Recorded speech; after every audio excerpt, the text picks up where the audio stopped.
This is the Thrive Podcast with Shiloh Missionary Baptist Church. And now, Pastor Fred Jeff Smith. Hello and welcome to the Thrive Podcast with the Shiloh Missionary Baptist Church. I'm Fred Jeff Smith, the pastor of Shiloh. We're located at 18580 Robinson Senior Drive in Baton Rouge, Louisiana.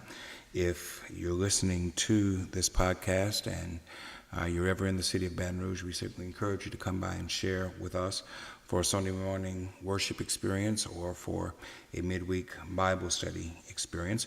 We call this podcast Thrive. This is actually the second such recording that we are doing right now. Thrive is an acronym. It stands for Transformative Thinking, Helps Ministry, Renewed Relationships, Invitation to Evangelism, Visionary Worship, and Excellence in Administration. We believe that in the year 2018, it is incumbent upon us as a body of Christian believers to do more than simply survive, but to actually thrive. We believe that this is what we are called to do. This is the second podcast that we have done. We want to do this on a weekly basis. We see this as simply another opportunity and a rather creative opportunity to share our gospel witness and to try to make it relevant to the things that are going on within our community, our state, our nation, and our world. And I am delighted today to be joined by the young man who helped to develop this podcast vision for our church. His name is Terrence Turner. Terrence is the head of our audio-video ministry here at Shiloh. And Terrence, welcome to our podcast. And thank you for having me. It's our pleasure. As a director of audio-video ministry here at Shiloh, why don't you explain part of your responsibilities here at our church? I guess a big part of it is just keeping the media vision on task. When I first came, I envisioned more than just putting on just a regular television broadcast. I wanted it to feel like something that you would actually want to watch. A lot of religious programming, you think just that is just religious programming, and there's no personality in it. So I wanted to make sure that the programs had names. They're listed on the channel guide under their name. They're branded properly. I wanted to make sure that it really felt like an actual episodic television show that you would actually tune into. So that's one thing that I'm responsible for. Quality control as far as just making sure that what hits the air, whether it be TV, radio, podcast, it's done in a very professional manner. I don't like to just slop anything up, and you have to take it serious. Let's talk about that. Over the last 5 years, Shiloh's audio-video ministry has grown rather substantially. Of course, prior to our coming to serve as pastor under the previous administration of Pastor Charles Turnbull Smith, Shiloh had a radio presence on local radio here in Baton Rouge. We had a television presence with recording of our Sunday morning worship experience called A Time of Harvest. We have continued with those, but we've also expanded.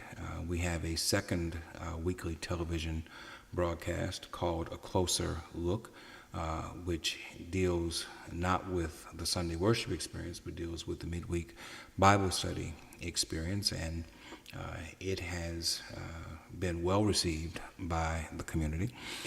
We've also gone to live streaming, and people from around the world are able to view the Shiloh worship experience and participate in our worship of the Lord in a corporate worship manner, and we're grateful for that opportunity. We are on YouTube, and we had an app. We're having to rework the app. We have a website. and you're able to get much of our broadcasts and our music ministry and our preaching ministry through our website. And now we're moving into the podcast. Did I miss anything? Did I get everything? No, I think you covered all the bases. Yeah. So I know why it's important to me at age 56 that I try to take advantage of every avenue of social media available to us. As a younger man, a man in his early 30s, tell me your thoughts about the importance of taking advantage of media as we try to spread the gospel of Jesus Christ. I think it's going to move into a larger scale. I think just being able to reach people, no matter where they are, a lot of people may not have the opportunity to come in person. And I think this really opens up the church to a bigger scale, a larger scale with people. Taking advantage of social media, we know everything is on computer now. Everything is on people's phone. And we have to move with the times. You know, we can't be stuck in, 10 years ago or 15 or 20 years ago. And I think a lot of people, whatever industry you're in, but especially I think even with the church, we kind of get left behind because we don't envision why that's important. So these things are important because if the mission of the church is to reach other people and spread the gospel, then, you have to reach them in their venues. And I think that we are doing our part in that. You mentioned the Bible study program that comes on every week. They actually get ratings, which is, the sales rep that we deal with actually told me that's unheard of for, a paid program, especially a religious program, and at that to receive ratings. And I can't even take credit for that. That was your brainchild when you said you wanted to do a Bible study in the evening. So that was your brainchild. That's not my idea. I always give credit where credit's due. Appreciate it. But I think just moving forward, just as more people are just, technology has moved more to a more personable state. It's not just about how many people are physically coming to your church, but how many people are participating, even if they're far away. You have members who are in the college realm who they may go off to other states, other cities, but they still want to participate and be active in their church home because they may be gone for 4 years, but then they may come back home. During that time, they want to feel like they're not missing a beat. So with us being able to live stream, they can now, tune in from their phone, from their college dorms if they're at, if they're in school, and they can still be in church every Sunday and they can feel like they're there. The app, you mentioned that we're in the process of getting that restructured to I think fit with people's software better. I have a few things that, as it's getting developed, I want to add that in as well too, where people maybe even can get notifications on their phone where it's, you can add things to your calendar and it notifies you and say, we got choir rehearsal tonight or Bible study or, even if I know you're in a series in 2 of your Bible studies now. So the app could actually send out a notification saying, part 12 of the series is going to be tonight. You don't want to miss it. So just these things, keeping up with how people live their lives because technology is so sewn into our lives that we have to adapt with it. One of the things that I find advantageous about what we do, let's take the Sunday evening broadcast, which deals with Bible study. It gives us an opportunity to reach people beyond the walls of our church, and let's be honest. These Bible studies take place on Wednesdays. We offer 2 Bible studies on Wednesdays, one at noon, one at 6:30 p.m. And one of the things that you are challenged with is getting people who've been to work all day to come to Bible study at 6:30 on a Wednesday evening. Mom and dad been out all day, kids been at school, kids involved in extracurricular activities, kids don't get home till 4 o'clock in the evening. If there's extended day, it might be 5 o'clock. The idea of parents coming home, wolfing down a meal, getting back in the car and driving to the church to take place, to participate in Bible study. That's an old-fashioned idea. Now, when I was a kid growing up, that's the way we did it. We lived in the church. Monday night was free, Friday night was free, every other night we were at the church. It was choir rehearsal, it was Bible study, it was something else going on. And that was a part of our lifestyle. But in the year 2017, as much as we might try to promote it and hit on it and even try to guilt people into doing it on Sunday morning, you need to come to Bible study, so forth and so on. Truth of the matter is, parents make choices, and they have more options available to them today than they had in my time, and certainly in the time before me. There was a time when people went to church because they didn't have nowhere else to go.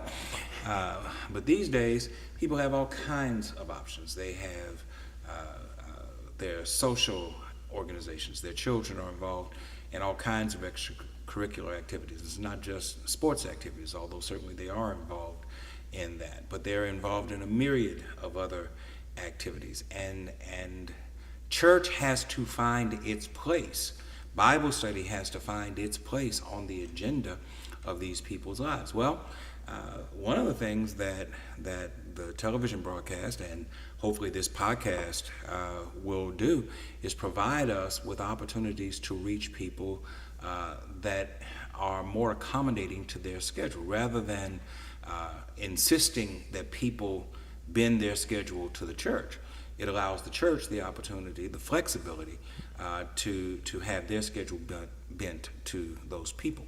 What do you think about that?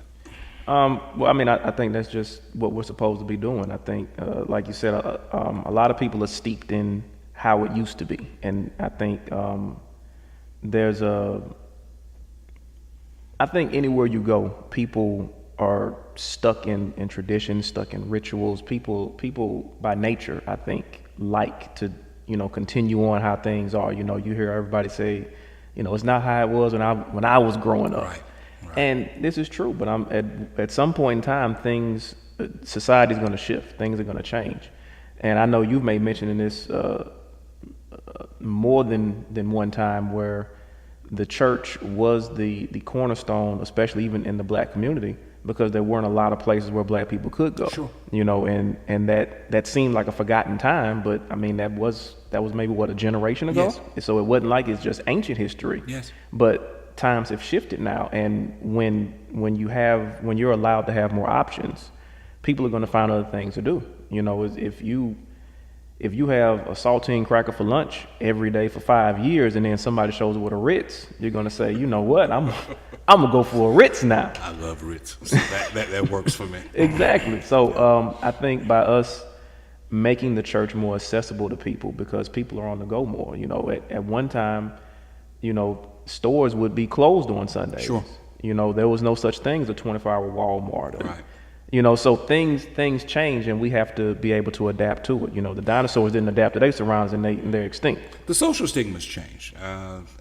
My grandmother, I'm 56 years old, so I grew up, born in 61. I grew up primarily in the mid to late 70s.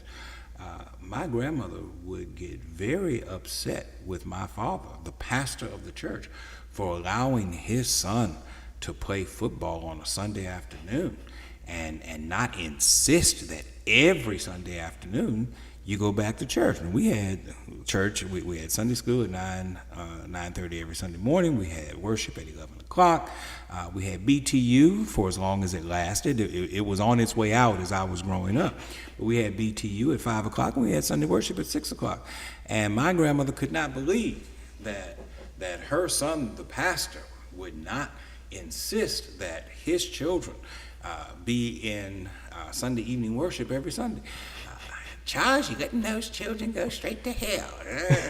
So there was a social stigma attached to this whole thing. Well, that social stigma doesn't exist anymore.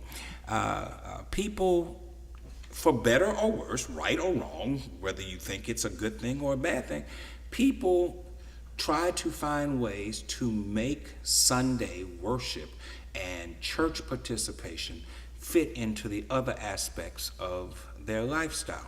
I remember very vividly when Pastor Charles Smith, my father, started an early morning worship here. It was the year 2000. And Shiloh had always been a traditional 11 o'clock worship experience, and the congregation had grown to the point that it warranted a second worship. And he never thought that the 8 o'clock worship would grow faster than the 11 o'clock worship. But here we are 17 years later, and still consistently, 8 o'clock is the better attended worship experience of the two. And it is because you can go to worship at 8 o'clock. You can go to Sunday school if you choose to at 9:30, and you have the rest of your day to do with what you please. It is not a matter of right and wrong. It's a matter of giving people options and then having to adapt to the choices that they make based upon the options that you provide. And so I see our audio-video ministry as vital to being able to provide newer, greater, better options to succeeding generations of people.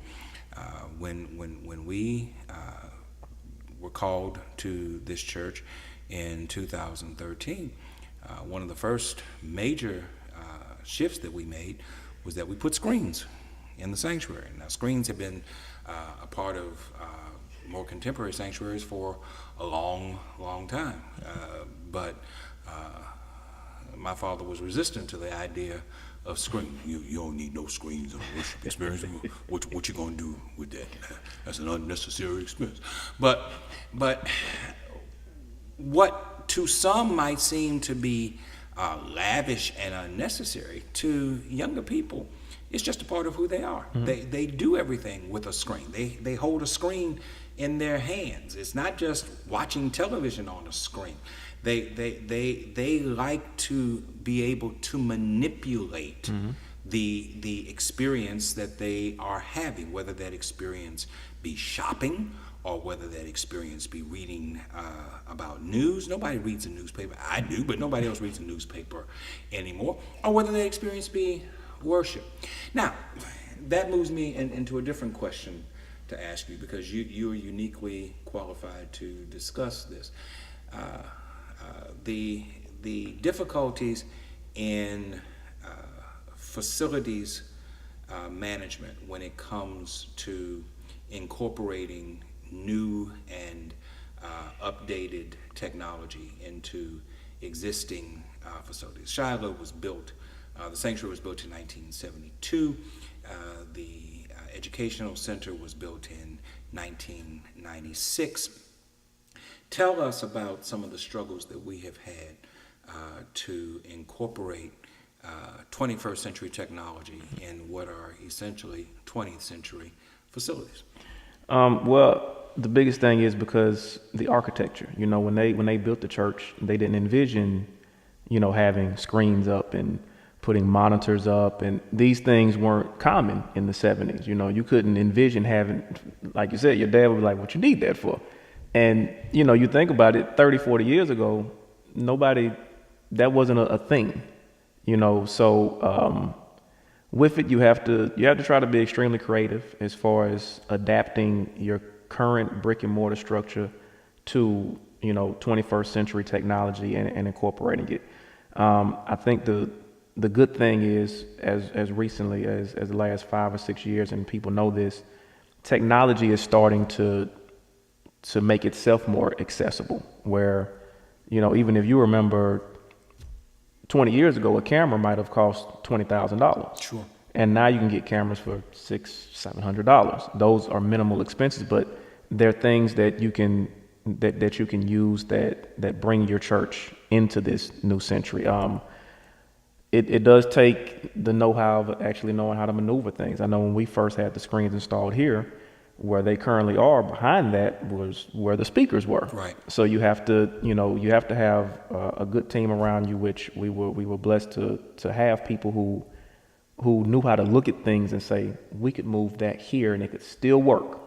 So these are things that I think that we were consistently blessed with, as far as just having the minds that can look at a place and say, okay, we can take the speakers from behind that wall, put them over here, put your screens there, and you don't lose anything. Yeah, it does not ruin. Shiloh is an absolutely beautiful sanctuary. Even though it was built in 1972, it still maintains its beauty even today. And we didn't want to do anything that took away from the beauty of the sanctuary as it existed. And I've always been resistant when I go into sanctuaries where people have tried to retrofit, I guess that's the word for it, modern technology into older facilities, and it just looks out of place. You see projectors where they're exposed and people see them, and we were blessed to be able to put those things in places where they are concealed from the public. It does not detract from the beauty of the sanctuary, and yet provides a certain degree of functionality. We've also had troubles and trials and tribulations when it comes to getting Wi-Fi into the church. We recognize the importance. When cell phones became all the rage, people were saying, turn off your cell phone when you come into church. Well, we don't say that because we provide Wi-Fi, and we want people to be able to use the Wi-Fi while they're in the sanctuary. But talk about some of the trials and tribulations that we've had with Wi-Fi and hardwire versus wireless. Yeah, and I'm not sure if it has anything to do with just the building structure as a whole, but because I'm not versed as far. I don't think we have lead paint here still. No, okay. not in the sanctuary. No. Okay, but I don't know if it's a lot of concrete that's in there as well too. But there has been ups and downs with the Wi-Fi signals and having to break off into different channels per se. There are some trial and error things where we had to figure out, okay, we need a separate channel for congregation and a separate channel for the tech side, so that way they're not intertwined and they're not bumping each other off and everything. A lot of it is just you kind of got to put it out there, see what works, and move from there. If it doesn't work, you try to find a way to rework it. Even with live stream, we launched live stream and then we lost it for about a month. Right. And it was because the company that we were using, they upgraded their software. So then our hard equipment was now out of date. We didn't know that. Right. So we just come in one day trying to log in and boop, nothing coming up. Right. So then you have to take time, get on the phone with your company and, troubleshoot this, troubleshoot that. You come to find out you need to upgrade this. So there's always, when you're dealing with technology, because technology changes and shifts so much, you have to try to stay ahead of the curve. And that's what I've learned over the last few years too, is that you got to always kind of look 2 or 3 years down the line to see, okay, what's gonna be out of date in 2 or 3 years? Or, do we need to update this now, or can this wait, 5 or 6 years from now? So it's really just a balancing act as far as the importance of one thing as opposed to the minimization of another thing. Yeah. And you also have to be cognizant of the fact that you have a congregation of people who you have told we're going to be able to do this thing, and then when it doesn't work, they're quick to come back and say, you said we were going to do this. Oh, yes. Why can't we do that? The church where my sister goes, they have it, and my uncle has had it for a long time. And people are quick to be critical of the fact that we have technical difficulties, but I'm not sure that everybody is fully aware of just how difficult it is to take 21st century technology and retrofit it to a building for which there was no concept for it at all. And the challenge of doing that, I'm sure, provides you with a lot of opportunities to use your creative mind. Yeah, it definitely keeps me on my toes. And I always look at challenges as something good, because it can prove to you how good you can be at something. You never know if you can achieve something if everything just comes easy. So I'm always excited about new challenges. I never shy away from a challenge. It doesn't make me say, I think that's too hard. I mean, I know we've had conversations before where you'll say, well, are you sure? I'm like, well, I'll find a way. Yeah. I'll I'm always determined to try to see if we can. Yeah. And more than likely, we do find a way to make things work and make them work effectively.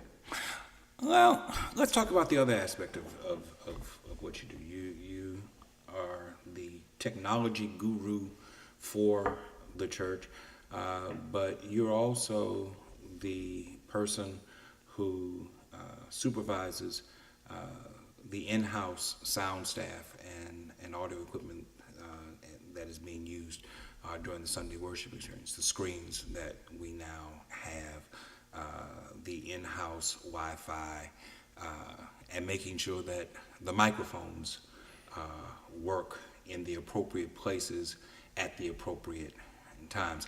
And that involves coordination not just with the staff that you have developed in the audiovisual ministry, but also working with the music ministry staff. I know, as pastor of the church, that I don't cause you any grief at all. I never ask you for anything that's unreasonable.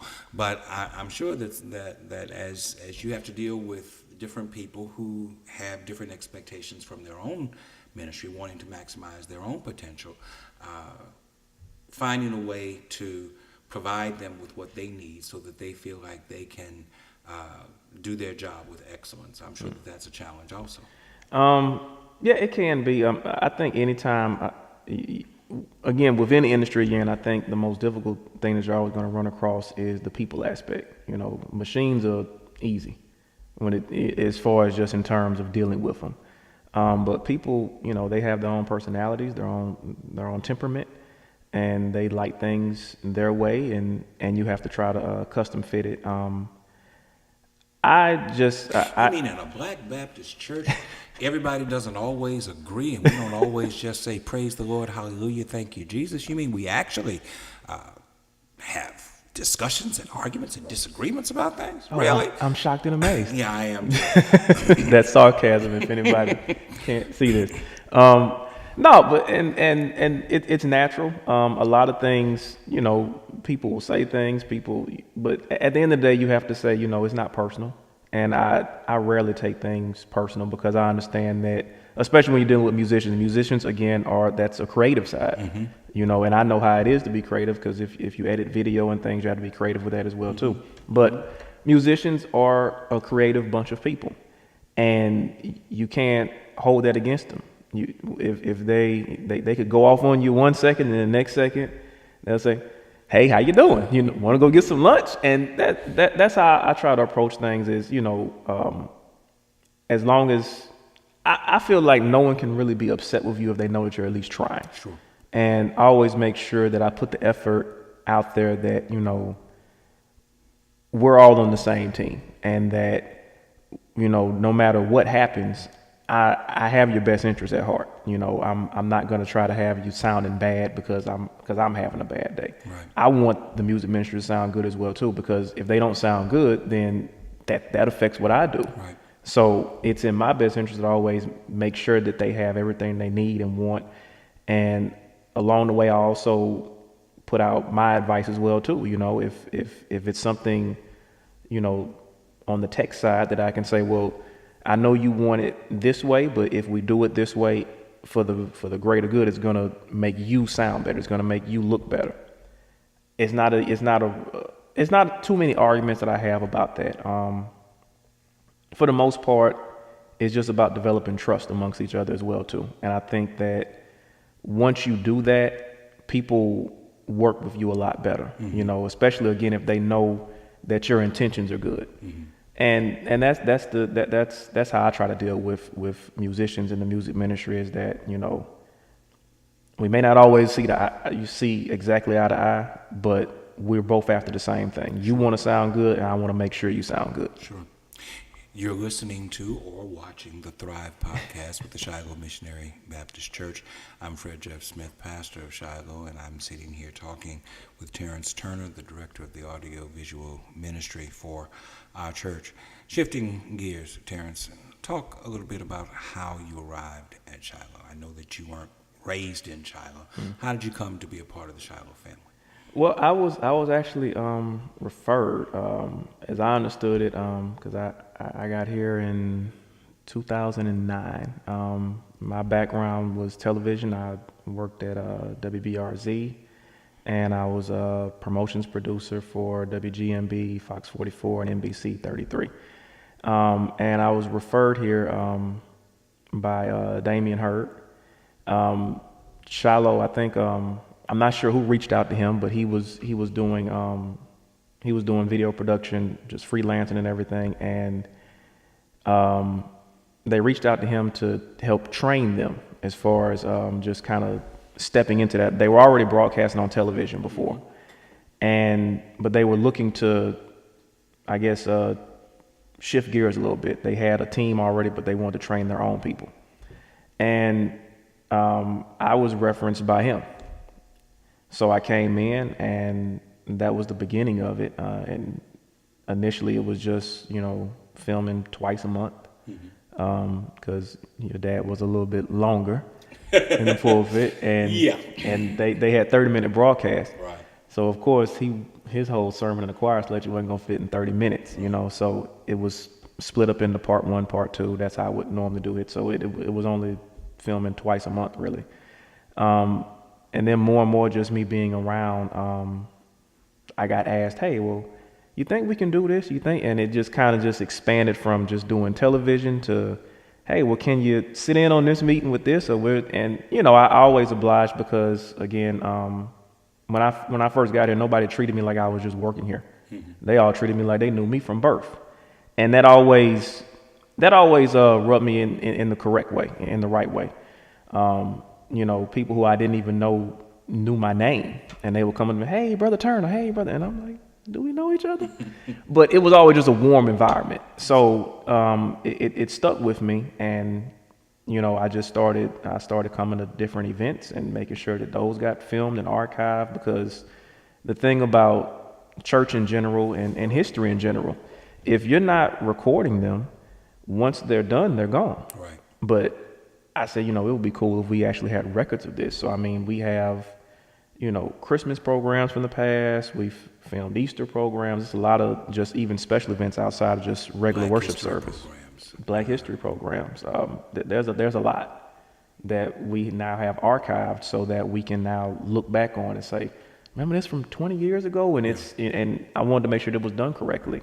One of the other first things that I did, I studied, again, other religious programs to see what I liked about them, what I didn't like about them. And then I studied what Shiloh was currently doing with their programming on television. And I noticed one thing is that it didn't have personality. It just would come on and say, church, Shiloh, choir, that's it, go home. Right. And I wanted to give it that feel where you felt like not only were you in church, but it was something that you were excited to watch, that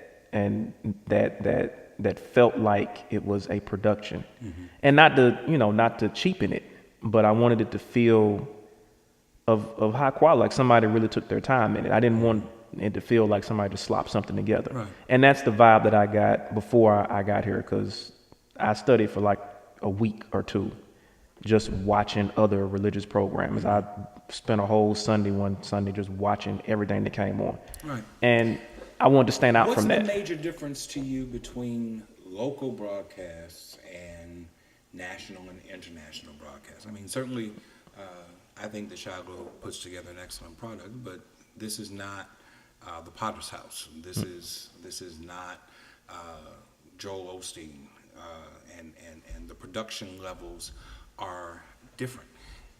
I would venture to say I don't want to be the Potter's House. I don't want to be Joel Osteen. Those ministries have their agendas, have their goals. Shiloh is different. We are a traditional African-American Baptist church trying to share the gospel of Jesus Christ to primarily a traditional African-American audience. Do you agree with that? No, I definitely agree with that. And production level aside,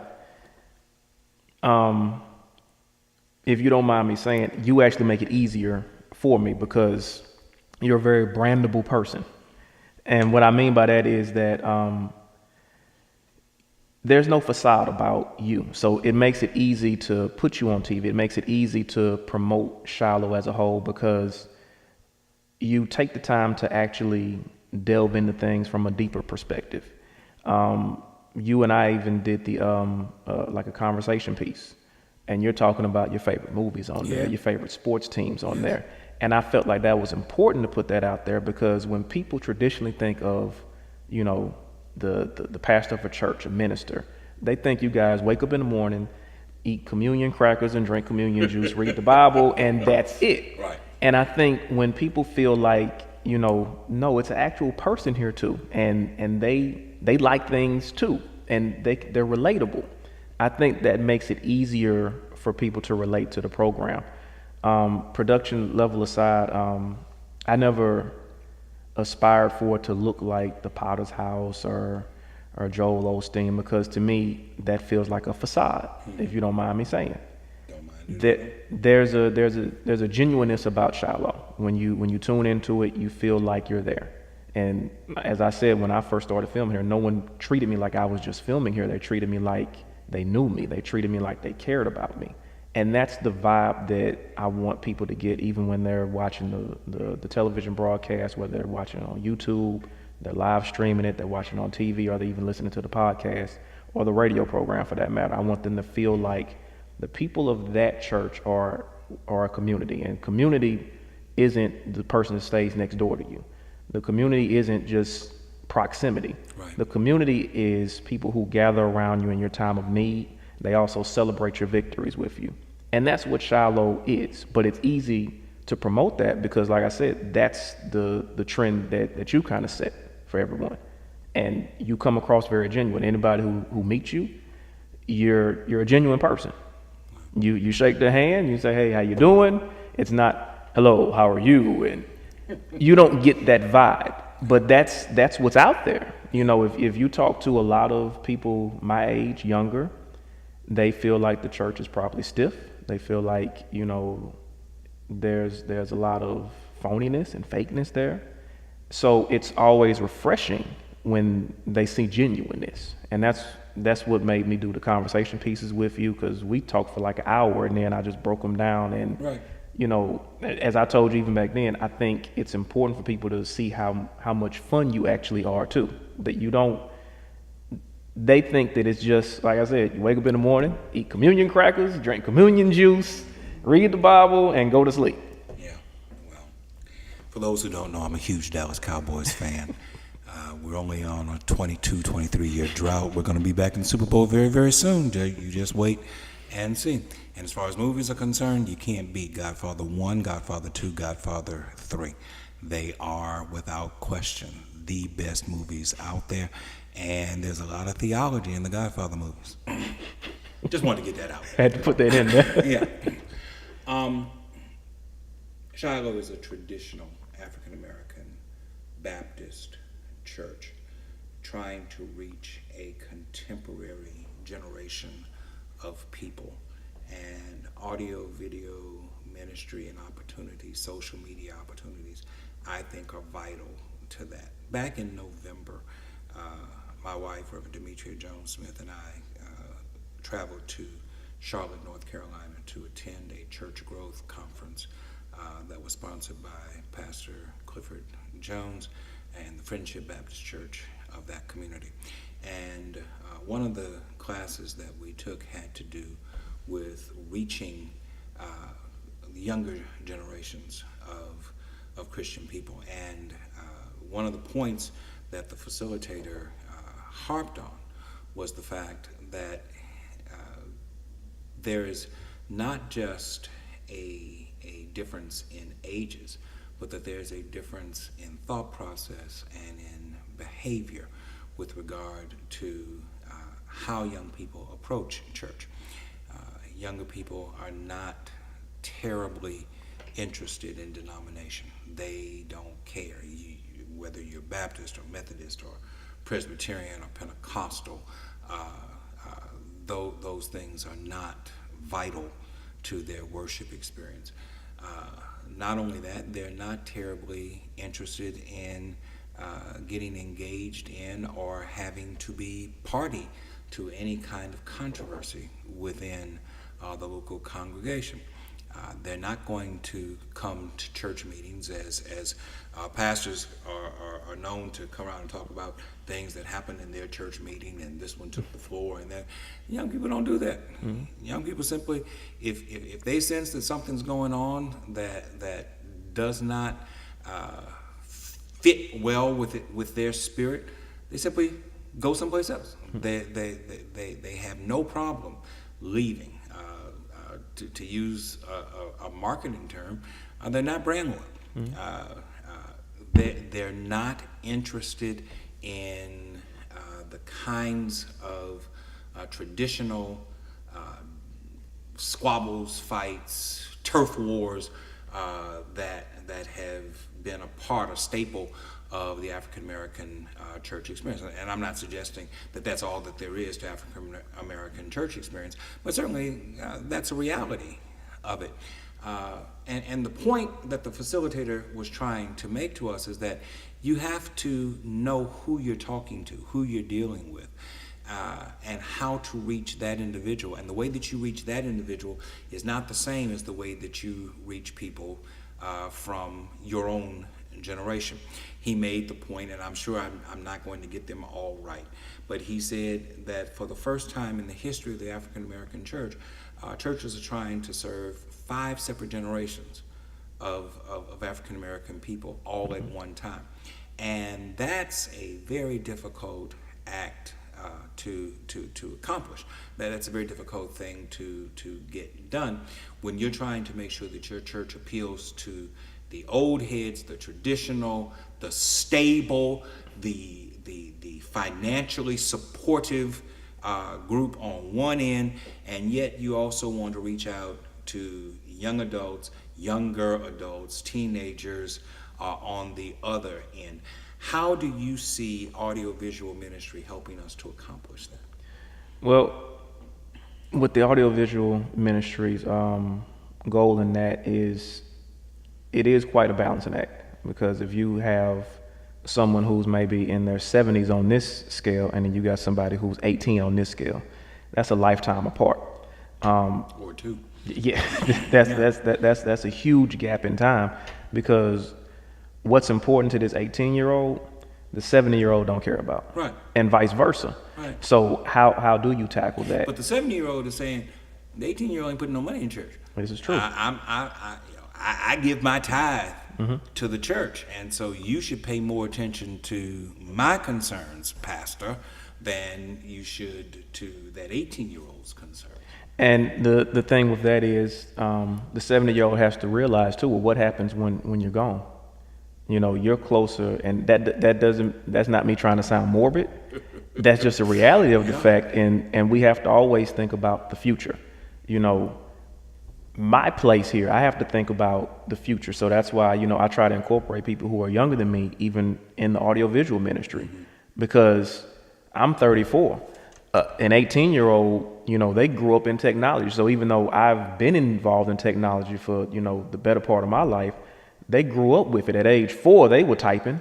So these things, we can't look at it like, you know, pay more attention to me because I may be giving more, because I've been here for 20 or 30 years.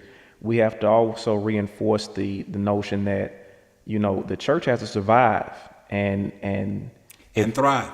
Survive and thrive. Do more than just survive. We have to thrive. Yes, because if we're not thriving, then when things happen in the community, I said this, you know, when we first started, the church, especially in the Black community, has been the cornerstone of the community. Yes.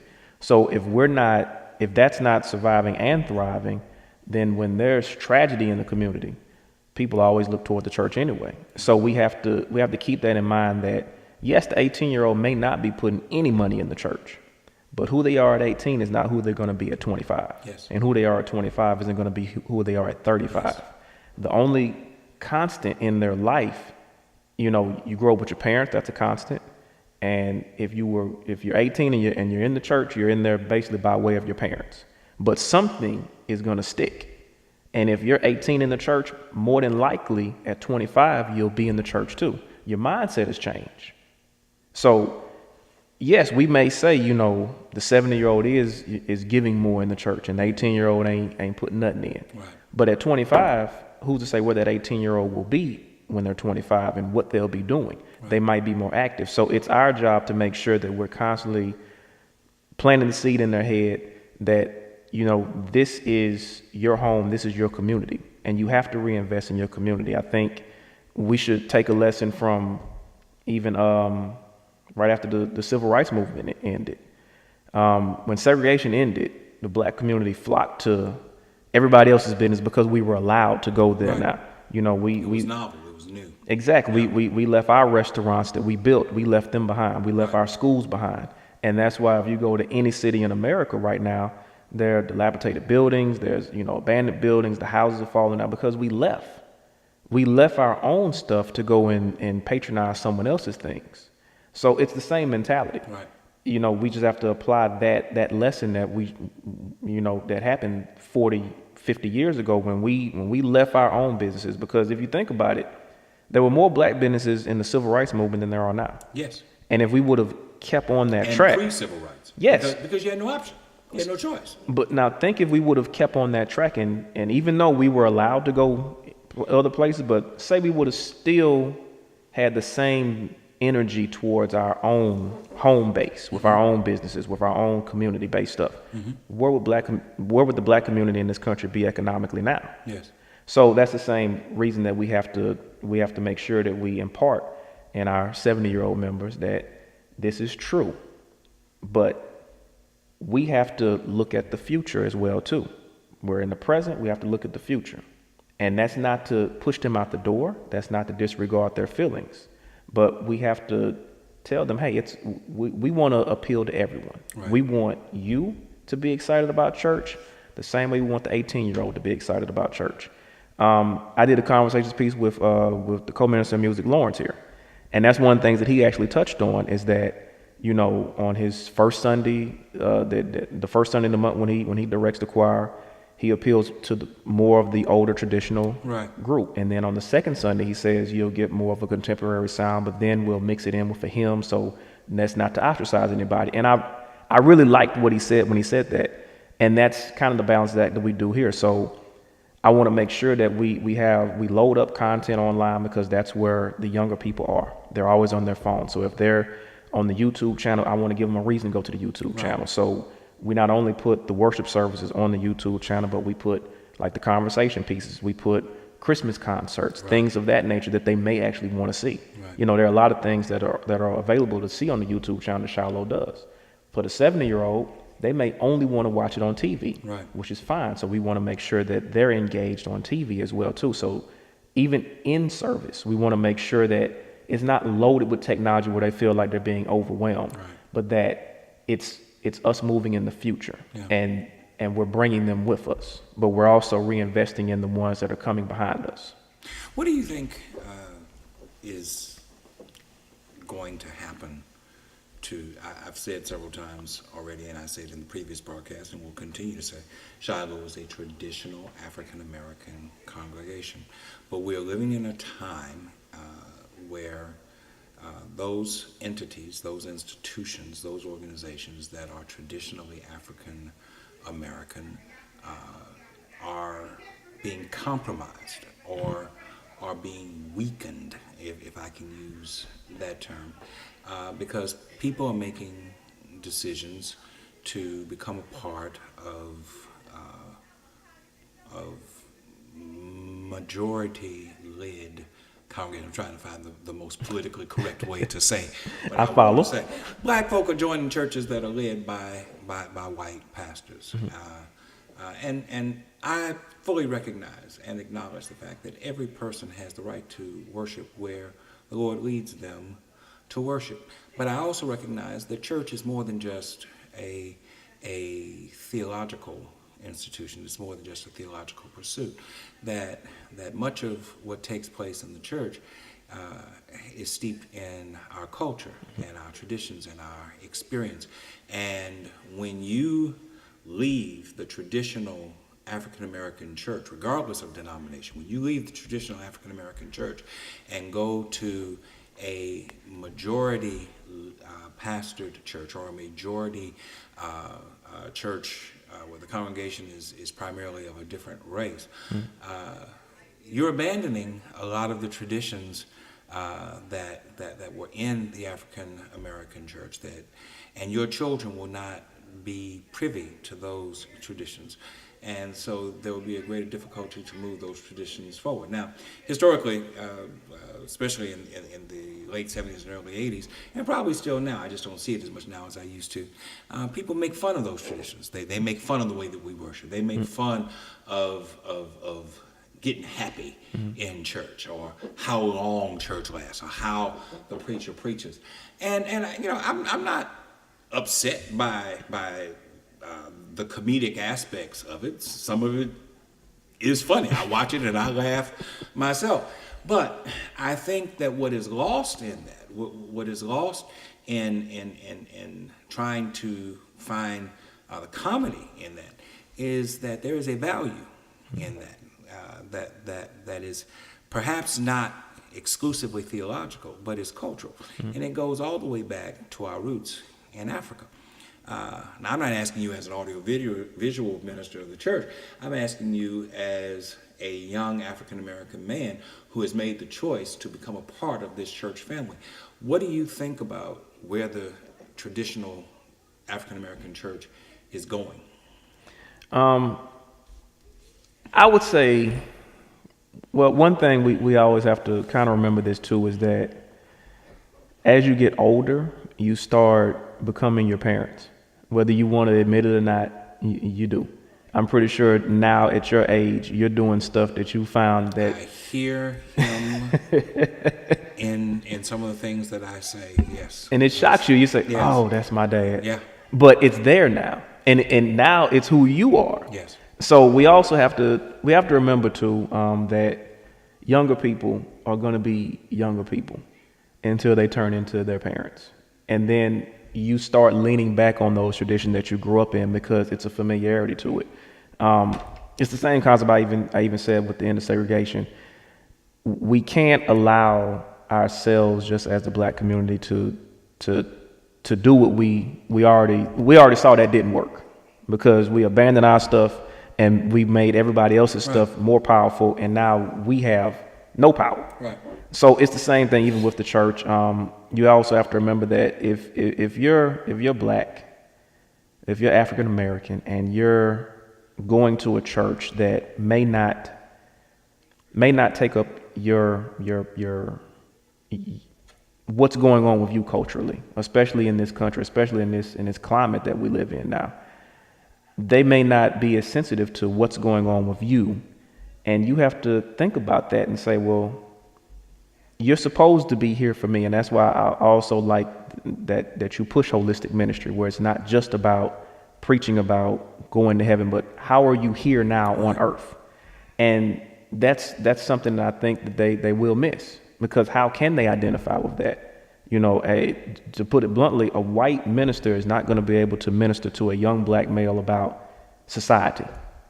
What it means to be a young black male in America. They're not going to be able to they can maybe show empathy towards you, but can you go in that preacher's office and talk to him about you got pulled over by the cops last night wrongfully because you were in the quote unquote wrong neighborhood, even though you live in that neighborhood? Right. And are they going to understand where you're coming from?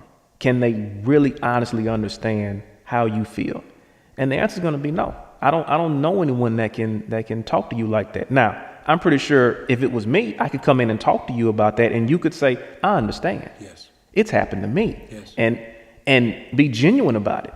But if I went in and talked to a 56-year-old white minister about if I got pulled over by the cops, what would they say? What are they going to say to me? Yeah.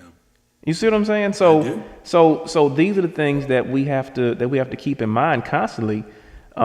Is, does this hold my best interest at heart? Will they understand where I'm coming from culturally as well too? And that's the thing that I think that escapes some people. I think they get so excited about, oh, I'm going over here. They have this and they have that, and they get blinded by lights, and they're not looking at, okay, but what's the DNA of it? What's the structure of it? Cosmetically, fine. Cosmetically is going to have you thinking this or that or whatever.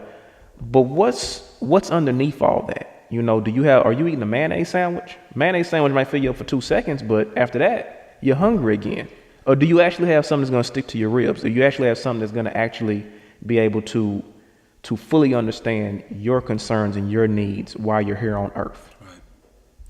I like your terminology. What's the DNA of it?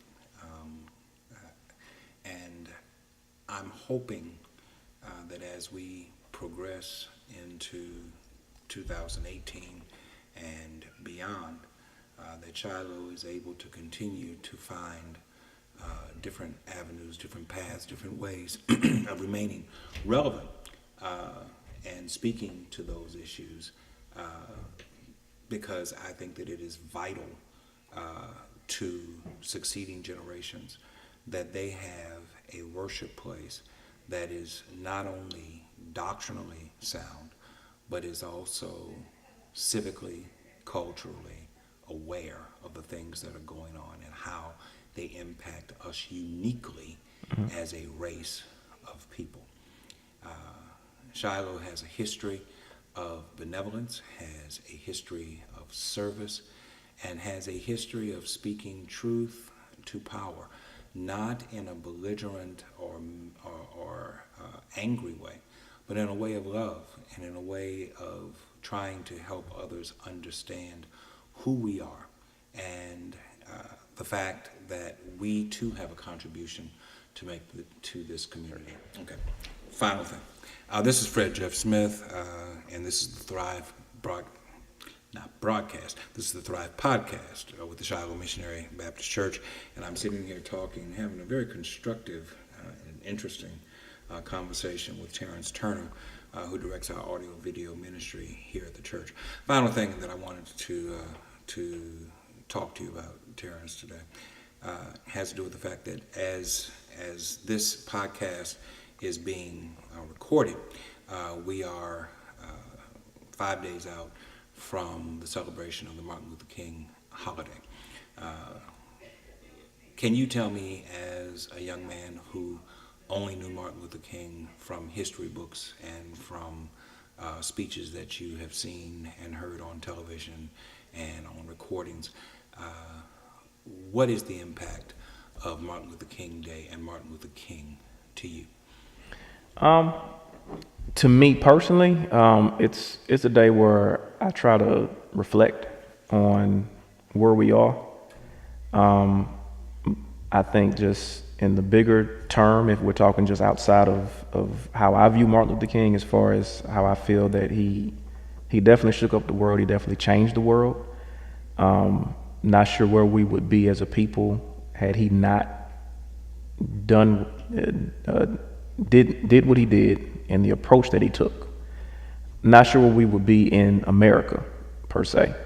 I do believe that his memory has been kind of, I'm not going to say the word tainted, but has been softened.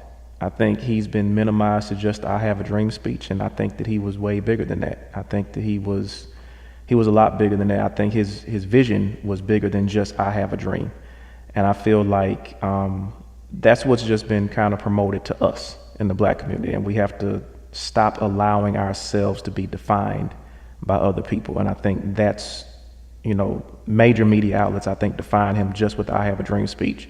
He did many other speeches as well too. He also, I may be paraphrasing a little bit, but it's an excerpt out of a speech where, and I think it was one of his last speeches that he did before he went to Memphis, where he was saying how a man can't ride your back unless you bend it for him. Yes. And that this is on the night before he was assassinated. Yes, and he also said that we can't look to the government to fix this problem. We have to fix it ourselves. Yes. That's not something that's promoted as much as "I have a dream" speech. Right. And I think just as time goes on, you see a lot of things in history get slanted. When Muhammad Ali was protesting, he was public enemy number one. Right. And then in his later years in his life, he was regarded as, America's hero and this, but that wasn't how you promoted him then. And I think that they a lot of people miss the point of what Martin Luther King was about and why he was doing what he was doing. You know, one of the things that he wanted to affect was the economic structure in the country, because he realized a long time ago that is a power base. Yes. That's a tool to obtain power, and it's something that we in the black community were lacking. And how do we achieve that? Well, he was one of the architects, along with, Reverend T.J. Jemison here in Baton Rouge. That was the blueprint, and he took that blueprint on to Birmingham with the bus boycott. Right. And somewhere along the way, I feel like we lost that in the community, as far as, we took the marching aspect, and that has made it. That's kept going on, but the purpose of that was a sustained boycott. Right. It wasn't just about getting out there marching with picket signs. Right. That was the cosmetic part of it, but what was the DNA of it? What was the structure of it? Yes. And the structure of it was to affect change. The structure of it was, this is what you deem important, which is economics. We're going to affect that to get our point across. We get our point across, then we have change. Right. And I see a lot of that now. Anytime something happens, the first thing our community wants to do is, we're going to protest and march. Well, that's good for 2 hours, but what happens after that? Right. What happens after the march? Everybody goes home and goes back to work, and we're all back to normal? Right.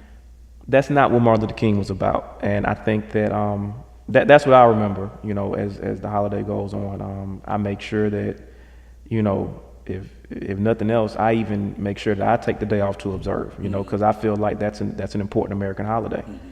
And, if we're going to really celebrate him, we have to start changing our ideals about how we approach things, because that's what he would have wanted. He wouldn't have wanted us to settle in and be comfortable in where we are now. He would want us to continue to try to make change so we can achieve what his ultimate goal was, which is true equality. I agree with everything you just said, that the goal was systemic change, not simply changing of certain laws, but changing systems that guide this nation and guide the economy of this nation. It should not be lost on anyone that at the time of his assassination, he, along with others, were organizing a Poor People's Campaign, a march on Washington that had not to do with desegregation, but had to do with affirming the rights of poor people, not just poor black people or poor Negroes, but poor people of every race, color, and hue. And certainly I would hope that it would not be lost on people that Martin Luther King was a Black Baptist preacher, mm-hmm.